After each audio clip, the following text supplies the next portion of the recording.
De pais para chefes, história do crime organizado na Rússia.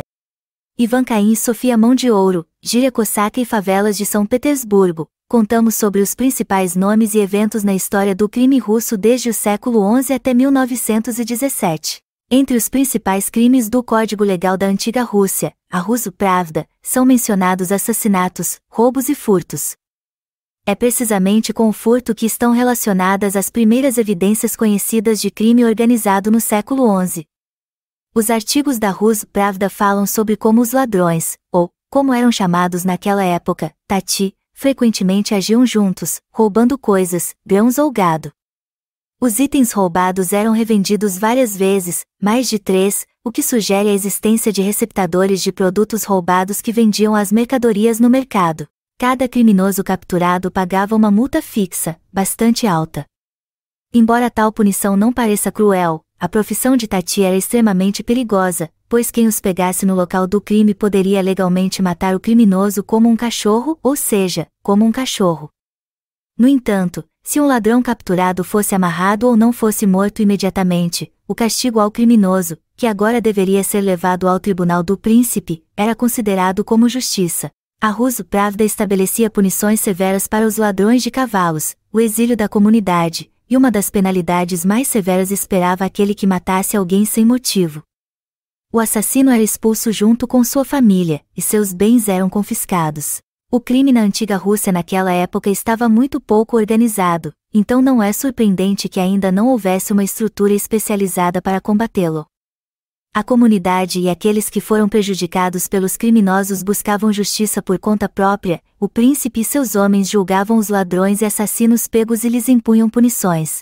Essa situação persistirá aproximadamente até o final do século XV, quando, com o nascimento de um novo Estado unificado, a Russo Pravda e outras práticas legais antigas, especialmente o exílio, em grande parte perderão sua relevância. Gangues de bandidos da Rus de Kiev. No Kiev Pechers Paterik, uma coleção de histórias sobre a vida dos ascetas do mosteiro, cuja formação começou no início do século XIII, há informações sobre 3 gangues de ladrões que atuavam em territórios vizinhos, e sobre a esfera de seus interesses criminosos. Por exemplo, para eles, os livros representavam um valor especial, e para lidar com um produto tão específico, era necessário ser capaz de vendê-lo, o que permite concluir sobre a existência de laços com vendedores de livros e outras conexões que hoje poderiam ser caracterizadas como crime profissional. Em particular, o Paterik relata como os tati tentaram roubar várias vezes o piedoso monge Grigori, que não possuía outra propriedade além de livros e vegetais de seu próprio jardim. Os ladrões foram pegos, mas Grigori lamentou que eles foram condenados por causa dele e entregou às autoridades municipais parte dos livros para salvar os ladrões da punição. Assim, aprendemos sobre a prática da perseguição de criminosos, bem como sobre a possibilidade de subornar a punição. Gangues de bandidos na Rússia de Kiev. No Kiev Pechers Paterik, uma coleção de histórias sobre a vida dos ascetas do mosteiro, cuja formação começou no início do século XIII, há informações sobre 3 gangues de ladrões que atuavam em territórios vizinhos e sobre a esfera de seus interesses criminosos. Por exemplo, os livros eram de grande valor para eles, e lidar com um produto tão específico exigia a habilidade de vendê-lo, o que sugere a existência de laços com livreiros e outras conexões que hoje poderiam ser caracterizadas como crime profissional. Em particular, o Paterik relata como os tati tentaram roubar várias vezes o piedoso monge Grigori, que não possuía outra propriedade além de livros e vegetais de seu próprio jardim. Os ladrões foram pegos, mas Grigori lamentou que eles foram condenados por causa dele e entregou às autoridades municipais parte dos livros para salvar os ladrões da punição. Assim, aprendemos sobre a prática da perseguição de criminosos, bem como sobre a possibilidade de subornar a punição. Incursões bem-sucedidas dos piratas russos. Nos primórdios da criminalidade organizada em todo o mundo, estavam os bandidos e piratas.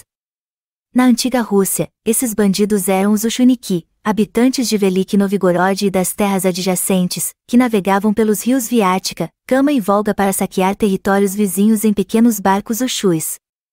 Às vezes, as incursões dos Ushuniki eram bem-sucedidas. Foi assim em 1360, quando tomaram a cidade de Zukotin e massacraram os tártaros que lá estavam. Em 1391, repetiram sua incursão e novamente saquearam Zukotin e depois até Kazan. O Shunichesto como fenômeno entrou em declínio no século XV e cessou completamente após a anexação de Novgorod a Moscou em 1478. Início da investigação criminal e direito penal. O Sudebnik de 1497 introduz em todo o estado o termo pessoa maliciosa coduzida, maliciosa, criminoso, significando essencialmente um criminoso profissional reincidente. Este termo está associado ao procedimento especial de maliciamento ou busca de malfeitores, que consistia em determinar a culpa ou inocência do suspeito durante a entrevista pelas autoridades locais, onde ele vivia, e incluía a atribuição do status de pessoa maliciosa coduzida. Este conceito, com algumas alterações, continuou a existir até o final do século XVII. O Sudebnik de 1497 também destaca uma série de crimes socialmente perigosos, entre os quais os mais importantes eram o roubo, o furto e o assassinato. Essa tríade de crimes graves delineou os limites do que, com algumas ressalvas, poderia ser chamado de direito penal da Rússia não apenas nos séculos XVI e XVII, mas também em épocas mais recentes. Todos esses três crimes eram característicos da criminalidade organizada da época.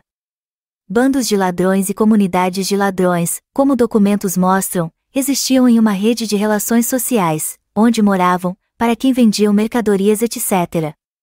O governo, entre outras coisas, tentava combater os receptadores de produtos roubados e os intermediários, aqueles que mantêm esconderijos, algo como antros, que davam abrigo a ladrões e ladrões.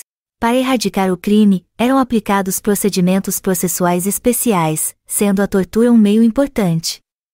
Outro indicador de que as autoridades estavam determinadas a combater os infratores era a proibição, formulada no meio do século XVI, de fazer amizade com bandidos, ladrões e assassinos. Formação da gíria criminosa. Nas margens do Império Russo, formaram-se assentamentos multiculturais, cuja base, com o tempo, tornou-se as comunidades cossacas. Os cossacos se sustentavam através do ofício militar, contendo os tártaros da Crimeia e os turcos, e recebiam ajuda de Moscou por isso. Às vezes, eles realizavam incursões contra seus vizinhos. Acontecia de cossacos, predominantemente russos até o final do século XVI, causarem problemas até para os enviados czaristas e comerciantes.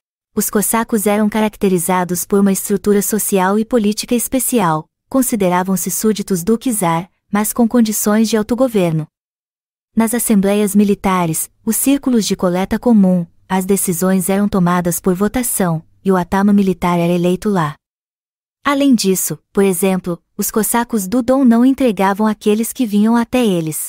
Acredita-se que tenha sido o ambiente cossaco, com sua liberdade, que exerceu uma grande influência na formação da subcultura de bandidos dos séculos XVI e XVII.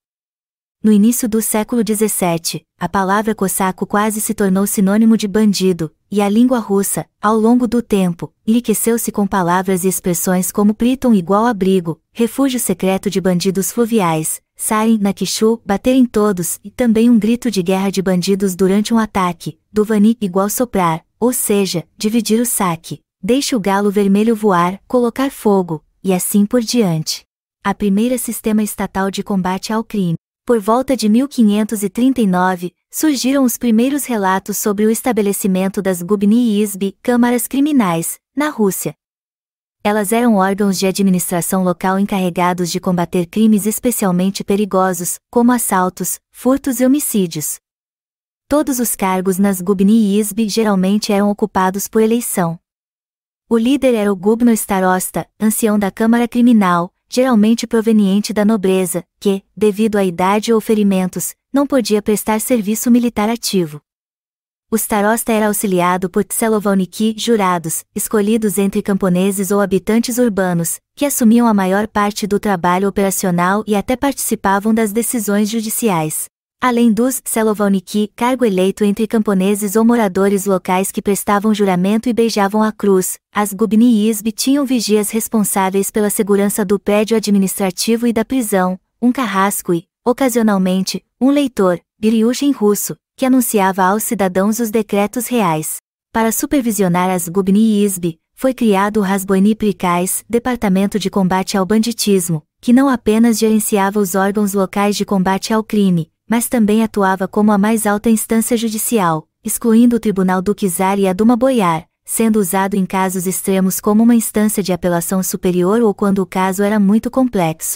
O surgimento desse aparato relativamente complexo para combater bandidos e ladrões foi resultado não apenas de processos gerais ocorridos na governança russa da época, mas também do desenvolvimento da própria organização do crime, contra a qual só seria possível resistir por meio de esforços centralizados de várias instituições de autoridade. O memorialista holandês Isaac Massa escreveu no início do século XVII que os cossacos, os servos fugitivos, as pessoas errantes e os criminosos tinham uma linguagem especial chamada Otvernitsa. Documentos não preservaram nenhuma palavra desse jargão criminal, embora parte de seu léxico pudesse incluir a palavra bem conhecida no século XVII, vlasnoi, que geralmente significava uma taxa paga por novos prisioneiros em benefício da comunidade carcerária. Nesse sentido, vlasnoi sobreviveu pelo menos até o início do século XX, sendo mencionado no Dicionário da Linguagem dos Ladrões e Prisioneiros de Vsevolod Popov em 1912. Assim, vemos que desde os tempos mais antigos, a gíria dos criminosos estava relacionada à prisão. Com o tempo, essa tendência só se intensificaria. Fortalecimento das punições por crimes e prevenção da criminalidade. Na década de 1650, os fardos da Guerra Russo-Polonesa, a peste e os movimentos populares deram origem a uma nova onda de criminalidade. O Estado tentou conter a criminalidade recorrendo tanto a apelos e clemência quanto a punições severas. Em 1653, o czar concedeu clemência aos criminosos condenados à morte, ordenando que suas vidas fossem poupadas, mas como punição, ordenou que fossem cortados um dedo da mão esquerda e enviados para o exílio na Sibéria, Baixo Volga ou sul da Rússia. Além disso, os criminosos eram geralmente executados em qualquer dia da semana dentro de uma semana após a sentença, sem consideração pelos feriados religiosos, exceto a Páscoa. Os criminosos eram privados da comunhão antes da execução, e o arrependimento só era concedido mediante confissão sincera. Em 1655, o patriarca Nikon enviou decretos a todas as províncias prometendo clemência a todos os criminosos que se entregassem às autoridades confessando seus crimes. Em 1659, a situação se agravou no Baixo Volga, a ponto de, por decreto czarista, os proprietários de terras foram autorizados a executar todos os criminosos incendiários, sem levar em consideração a quantidade e a natureza de seus crimes. O endurecimento das punições continuou posteriormente. Em 1663, Alexei Mikhailovich ordenou que ambas as pernas e o braço esquerdo fossem cortados de criminosos reincidentes, e essas pernas e braços fossem pregados em árvores nas estradas principais, e folhas com os crimes que cometeram eram coladas ao lado dos membros decepados. Tudo isso foi feito para que as pessoas soubessem o quão impiedoso o Estado era com os transgressores da lei. Práticas semelhantes, aparentemente, foram percebidas como excessivamente cruéis, pois já em 1666 elas foram abandonadas. Primeira evidência de criminosos da elite. Em julho de 1679, em Moscou, na Praça Vermelha, o Solnik, um oficial de nível intermediário, Prokhor Kropotov foi executado juntamente com 2 de seus cúmplices. Este é o primeiro caso conhecido em que representantes da elite, Prokhor Kropotov e seus camaradas, junto com dezenas de membros da corte real, formaram uma gangue de bandidos que assaltou e incendiou vilas e aldeias nos arredores de Moscou, não hesitando em matar quem ficava em seu caminho. Quando os crimes dos criminosos foram divulgados, o governo enviou uma unidade atrás de Kropotov e seus cúmplices, que tentavam fugir dos perseguidores. Outros criminosos se entregaram, esperando por uma redução na sentença. A execução de Kropotov na Praça Vermelha tornou-se um evento marcante para seus contemporâneos, que a comparavam à punição de Stenka Razin em 1671.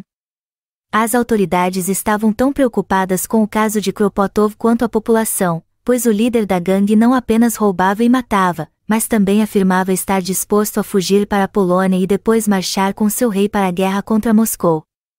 A bravata de Kropotov, aparentemente, foi vista pelo czar e seu círculo como uma traição ao Estado.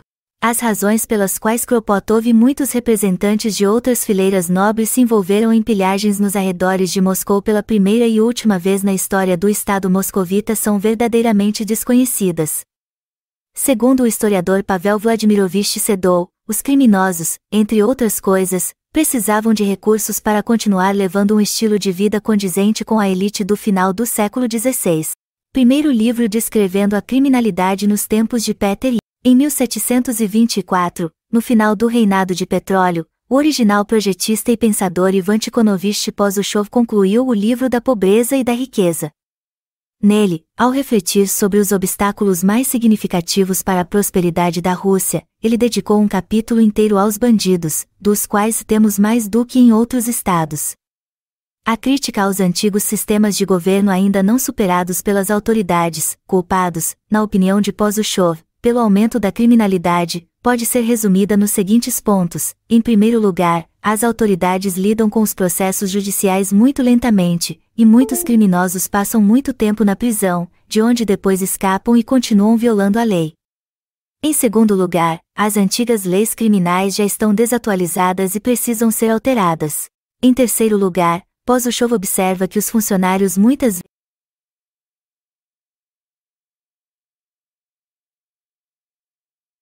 fecham os olhos para as ações arbitrárias dos criminosos por suborno, e a população muitas vezes é indiferente aos crimes cometidos e não participa da captura dos bandidos.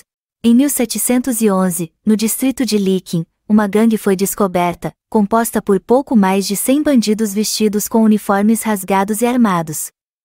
Criminosos fugitivos, incluindo recrutas, construíram várias cabanas, cercaram-nas com uma cerca e até organizaram a guarda. Posushov observou que as perdas dessas guildas provinciais, que o Estado tinha que suportar, eram bastante significativas. Em 1721, no distrito de Murom, 20 bandidos atacaram um comboio que transportava quase 24.000 rublos em prata, uma quantia bastante impressionante na época. Curiosamente, neste caso, parte das acusações recaiu sobre a população das localidades vizinhas, cujos habitantes foram acusados de ajudar os criminosos. A aparição de batedores de bolsos e a transição da violência para o furto. Uma das consequências das reformas de Pedro I foi o surgimento de batedores de bolsos, pois os próprios bolsos eram parte da vestimenta europeia, que o futuro imperador vestiu em quase todos os habitantes da cidade. Até o início do século XVIII, ladrões cortavam um saquinho de dinheiro, bolsa, pendurado na roupa russa, que não tinha bolsos. Foi por isso que os predecessores dos batedores de bolsos eram chamados de enganadores. Em geral, as reformas de Pedro tiveram um impacto em todas as esferas da vida da sociedade russa. O crescimento da população urbana, o desenvolvimento da indústria e a modernização geral do Estado deram início à transição da violência para o furto. A criminalidade urbana, orientada para o furto secreto de propriedade, tornou-se muito mais difundida do que o assalto à beira da estrada ou o roubo em becos escuros. Foi dentro da comunidade criminosa urbana que surgiu a primeira lenda da criminalidade organizada na Rússia, Vanka Cain, o primeiro líder criminoso. Vanka, ou Ivan, Cain, uma figura histórica real, um lendário ladrão, cuja vida e ações merecem atenção para entender a criminalidade organizada na Rússia do século XVIII. Ivan Osipov nasceu na aldeia de Bolgashinovo, no distrito de Rostov, em 1722, em uma família de servos, e, como criança, foi parar nas mãos dos empregados dos comerciantes Filatov, que moravam em Moscou. Aqui, Osipov, em circunstâncias desconhecidas para nós, se aproxima dos representantes do mundo criminoso e, por razões igualmente desconhecidas, recebe o apelido de Caim. De 1735 a 1741, ele pratica com sucesso furtos de bolsos, mas em 1741, inesperadamente, se entrega às autoridades e oferece ajuda na captura de seus colegas criminosos. A partir deste momento, Caim torna-se um informante oficial e, liderando uma pequena gangue de criminosos, ativamente participa na captura de outros infratores da lei. Justificando seu apelido, de 1741 a 1748, Caim enviou 774 pessoas para a prisão, de alguma forma relacionadas ao mundo criminoso de Moscou. A dupla atuação de Caim não passou despercebida, mesmo que muitos dos funcionários responsáveis por combater criminosos fossem bastante leais ao informante. O general da polícia de Moscou, Alexei Tatichel, pessoalmente apelou à imperatriz Elizabeth Petrovna com um relatório pedindo o fim dos abusos cometidos por Caim. A investigação durou muito tempo, de 1749 a 1755, quando Caim foi condenado à morte, posteriormente comutada para exílio perpétuo em Rogervik, para onde ele foi enviado acorrentado, com narinas cortadas e rotulado como ladrão. A figura de Ivan Kakain já em vida começou a atrair a atenção do público. Isso é evidenciado, em particular, pelo surgimento da chamada autobiografia, supostamente escrita pelo próprio ladrão. Com base nessa obra anônima, o escritor Matei Komarov criou em 1779 o romance História de Ivan Kakain, que não perdeu sua popularidade mesmo no século XIX. No entanto, a importância de Caim não se esgota apenas com o papel de um ícone cultural criminoso. Oficialmente reconhecido pelas autoridades como um informante, ele agia como um detetive nos termos modernos, usando inteligência e conhecimento do mundo criminoso para lutar contra seus representantes. Assim, de maneira inesperada, a organização da comunidade criminosa de Moscou influenciou o desenvolvimento da investigação criminal na Rússia, a formação da subcultura criminosa. Graças aos documentos de arquivo do caso de Ivan Kakain, podemos pela primeira vez ter uma ideia da vida e organização da comunidade criminosa de Moscou no meio do século XVIII, bem como esboçar um retrato social daqueles que faziam parte dela. Entre os criminosos de Moscou, havia uma espécie de especialização, decorrente das técnicas distintas de cometer diferentes crimes. Assim, podemos distinguir aqueles que se dedicavam a furtos de bolsos, roubos em banhos, roubos de carruagens e telégrafos, assaltos nas ruas, roubos domiciliares e assaltos na cidade e nas estradas que a levavam. Se durante o dia os representantes do mundo criminoso trabalhavam nas ruas da cidade, à noite eles se reuniam nos locais mais diversos, debaixo de pontes, em nichos nas paredes internas do bairro chinês e da Cidade Branca, em tabernas, em vários edifícios não habitados ou abandonados, etc. No inverno, os ladrões tinham que procurar moradia para alugar, ocupando cantos nos lugares mais modestos. Todos esses refúgios eram mais do que simples dormitórios, eles vendiam mercadorias roubadas, se divertiam e muitos daqueles que estavam no fundo acabavam se envolvendo em atividades criminosas, juntando-se às fileiras dos vigaristas de Moscou. A maioria dos criminosos urbanos era composta por jovens de 18 a 30 anos, embora houvesse também aqueles que começaram a se envolver no ofício criminoso dos 10 aos 18 anos. Principalmente, representantes de 3 grupos se juntavam ao mundo criminoso. O primeiro consistia em elementos desclassificados, soldados desertores, cidadãos urbanos e camponeses sem conexão com a comunidade, o segundo, ex-funcionários de manufaturas de Moscou, e o terceiro, órfãos de soldados, alunos da escola da guarnição de Moscou.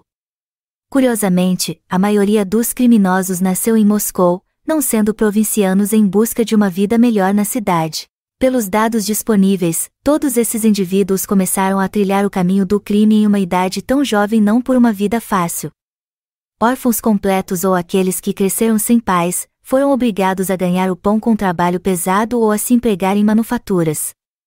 Muitos deles se viram desconectados das instituições sociais familiares, perdendo qualquer ligação com a comunidade a qual pertenciam eles e seus pais. Um dos fenômenos culturais que uniam o mundo criminoso era a gíria, da qual conhecemos muitas palavras graças ao livro de Matei Komarov sobre Ivan Kakain. Contando ao leitor a fascinante história de um dos ladrões mais conhecidos, Komarov, no final do século XVIII, preservou muitas palavras do léxico de seu herói. Por exemplo, o termo Stukalov Monastério se referia à chancelaria secreta, Rosário era algemas, comerciantes de coisas desaparecidas eram os ladrões, e o objeto que eles, às vezes, usavam era chamado de presente. Criação da chancelaria policial.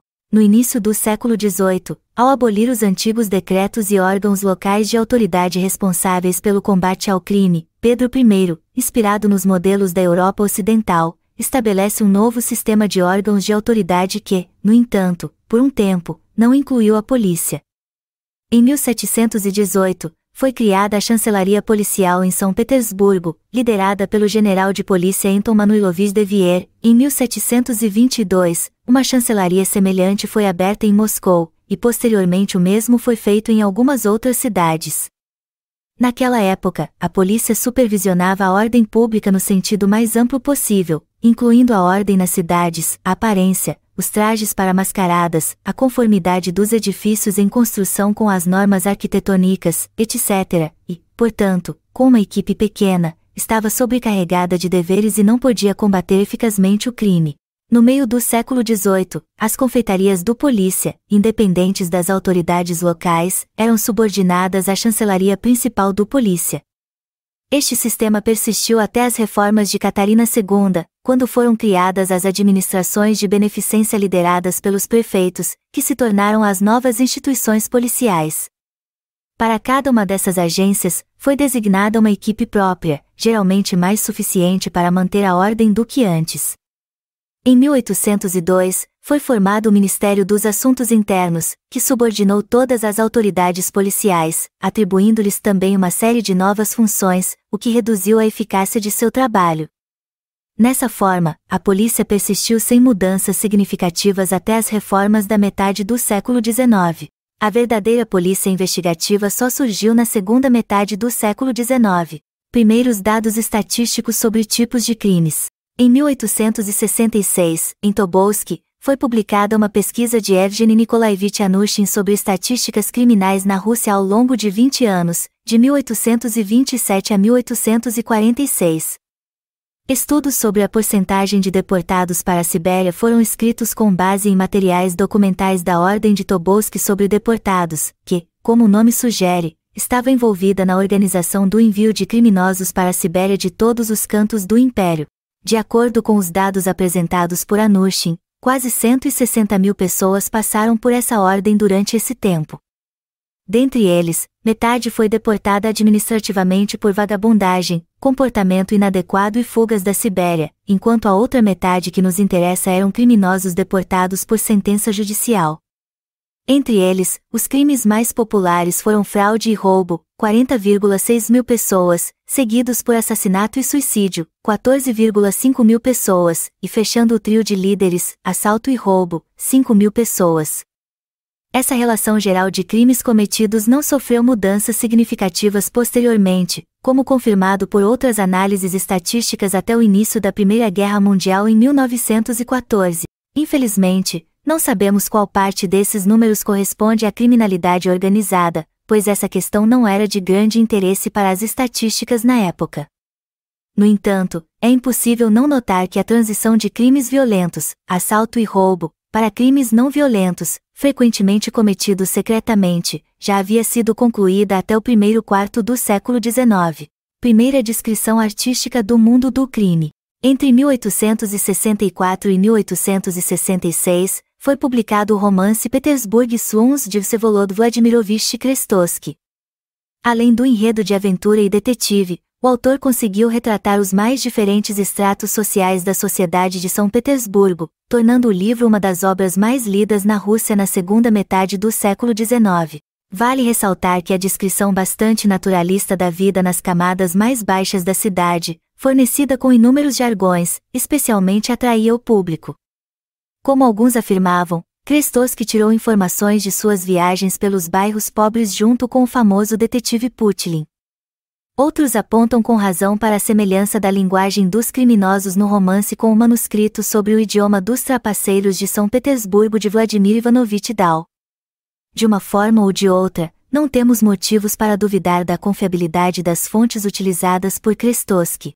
Entre os estratos dos baixos de São Petersburgo, dos quais o autor fala, estão os deportados para trabalhos forçados, zigani, mendigos, prostitutas, trapaceiros, mazuris, habitantes de prisões e até representantes de algumas seitas religiosas. Além disso, Krestovsky fala sobre fenômenos bastante específicos do mundo do crime, mencionando, por exemplo, a boca de ouro liderada pelo chefe capitão, criminosos que extorquiam dinheiro de ladrões comuns e vigaristas. Sanka Mal de Ouro. Feminização do crime. Provavelmente, a criminosa mais conhecida do Império Russo foi Sofia Ivanovna Blyusenin, que entrou para a história com o apelido de Sanka Golden Hand, Sonja Mão Dourada. Suas maneiras encantadoras, o caráter artístico e o conhecimento de etiqueta ajudaram-na a realizar golpes ousados e originais. Ela ficou famosa por roubar joias em joalherias. Também acreditavam que Sonka estava associada à notória comunidade criminosa Valete Vermelho, responsável por dezenas de casos envolvendo roubos, falsificação de letras de câmbio e bilhetes bancários, assassinatos e jogos de azar. A notoriedade da criminosa era alimentada por publicações em jornais sobre suas façanhas. Apesar da aura de evasão que a cercava, Sanka foi detida várias vezes em diferentes cidades do Império, mas provar sua culpa parecia impossível.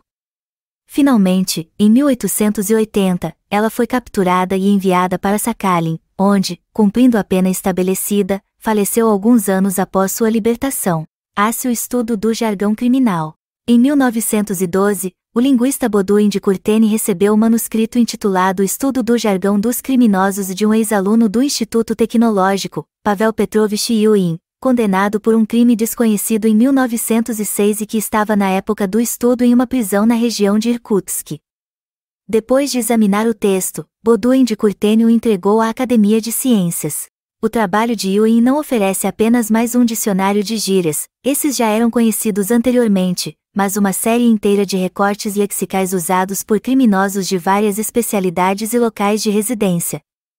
Assim, Iuin escreve sobre a gíria de grupos separados, incluindo batedores de carteira, assaltantes, vigaristas, falsificadores, ladrões de igrejas, vigaristas, ladrões domiciliares e prostitutas. Muitas palavras, segundo o compilador do Estudo do Jargão, eram usadas apenas em regiões específicas. Magagon, tolo, na província de Saratov, Raklo, criminoso profissional, em Kharkov, GOP, albergue, em São Petersburgo, casa esperta, taberna esconderijo, na Sibéria. Havia também diferenças nas gírias de prisões específicas. Nos crivos de São Petersburgo, a morgue era chamada de 8º departamento, na prisão de Irkutsk, diziam que o falecido partiu pela estrada de Uzolg e na prisão de Tobolsk, o defunto partia sob as bétulas. Crime organizado em Odessa. Na segunda metade do século XIX e início do século XX, o crime organizado se desenvolveu não apenas em Moscou e São Petersburgo, mas também em Kiev, Rostov-on-Don, Nizhny Novgorod e outras cidades. Vale a pena mencionar especialmente Odessa, cuja característica distintiva era a diversidade étnico-confessional extremamente rica da população e o rápido aumento da criminalidade. Os judeus ocupavam um lugar importante no mundo do crime em Odessa. A atividade ilegal dos judeus de Odessa diferia significativamente da participação em atividades criminosas dos judeus na Áustria-Hungria ou nos Estados Unidos no início do século XX. Os judeus de Budapeste, por exemplo, raramente cometiam crimes violentos, geralmente envolvendo-se em várias manipulações econômicas, fraudes, chantagens, etc. Nos Estados Unidos, os judeus diferiam pouco de outras comunidades criminosas de imigrantes e não formavam estruturas semelhantes às criadas por imigrantes da Sicília ou da China. Ao contrário deles, os judeus de Odessa estavam envolvidos em todos os tipos de atividades ilegais, não hesitando em usar violência e assassinato. A razão para isso era que, enquanto os judeus mais prósperos tentavam se integrar à sociedade contornando as leis que os limitavam, os judeus mais pobres só podiam contar com a auto-organização na forma de gangues de rua, interagindo com diversas comunidades étnico-confessionais de Odessa. Graças à literatura artística e, antes de tudo, aos contos de Babel sobre Odessa e seu rei Beniakrik, provavelmente um protótipo do assaltante Misha Yaponchik, o mundo criminoso de Odessa adquiriu um aura especial. O mais famoso detetive pré-revolucionário, Arkady Frantsevich Kosho, iniciou sua carreira como detetive na polícia de Riga em 1894. Seus sucessos profissionais o levaram a chefiar o departamento de investigações em Riga em 1900, depois a trabalhar na polícia de Tsarskoye Selo a partir de 1906, em seguida, como vice-chefe do departamento de investigações de São Petersburgo, e a partir de 1908, liderou as investigações criminais em Moscou.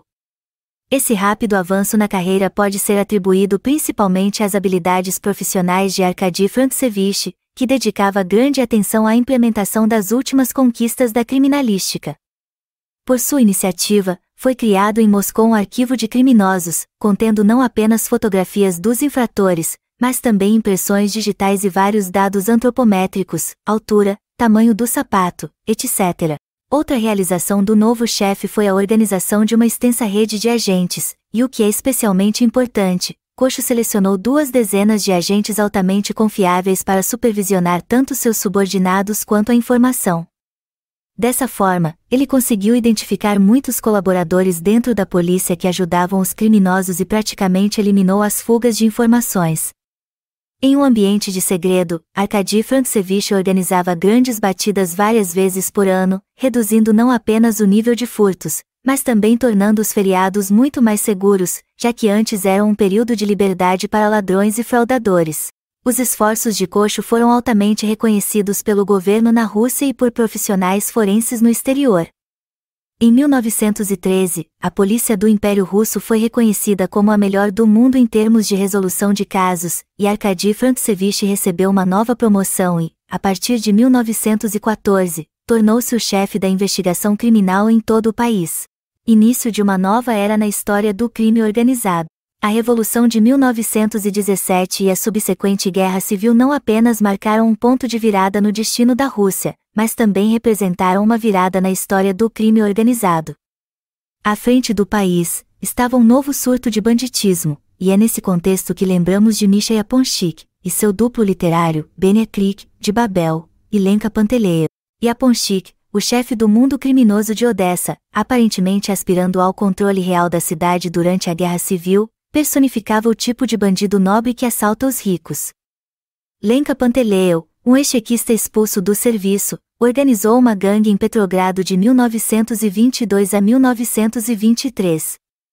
Ele era conhecido por seus roubos marcantes, bravatas, coragem e fugas da prisão Krivos. As pessoas acreditavam que ele era indomável. Após sua morte, alguns criminosos continuaram a agir em seu nome. Em resposta ao aumento do crime durante os distúrbios revolucionários, o governo soviético adotou uma abordagem de centralização na luta contra o crime. Na realidade, esse novo sistema só se tornaria uniforme e centralizado algumas décadas depois. O primeiro passo nessa direção foi a criação, em 10 de novembro de 1917, da milícia. A milícia desde o início é chamada de milícia trabalhadora, o que implicava o reconhecimento ativo do novo poder e a politização das agências de aplicação da lei. Isso é uma nova e importante característica, ao mesmo tempo em que os profissionais qualificados seriam recrutados para o serviço a partir das agências de aplicação da lei pré-revolucionárias. A razão para isso não está apenas no nível de educação, mas também no fato de que inicialmente a milícia era formada de forma voluntária e, mais tarde, por algum tempo, o serviço se tornou obrigatório, e a própria milícia adquiriu uma tonalidade de organização militar, o que, aparentemente, foi característico por um longo tempo. O sistema de punição foi reconstruído. Em 1919, surgiram campos de trabalho forçado. A rede dessas instituições se expandiria e se espalharia. Campos e colônias, onde havia um grande número de prisioneiros, tornaram-se terreno fértil para a formação e desenvolvimento de uma subcultura criminosa. Como resultado do confronto entre a crescente criminalidade organizada e a máquina de repressão, surge um fenômeno que se tornaria uma marca registrada do submundo criminal russo, o Vorvei Zakoni, ladrão em lei. Com vocês estava o canal Segredos Soviéticos. Deixe seu like se você gostou deste vídeo, inscreva-se no canal. Também escreva nos comentários se você gostaria de um vídeo separado sobre Lenka Panteleev, Sam Kamal de Ouro, ou sobre a criminalidade étnica na Odessa pré-revolucionária, cujas bases ainda hoje servem como regras não escritas no mundo criminal contemporâneo na ex-URSS. Até a próxima!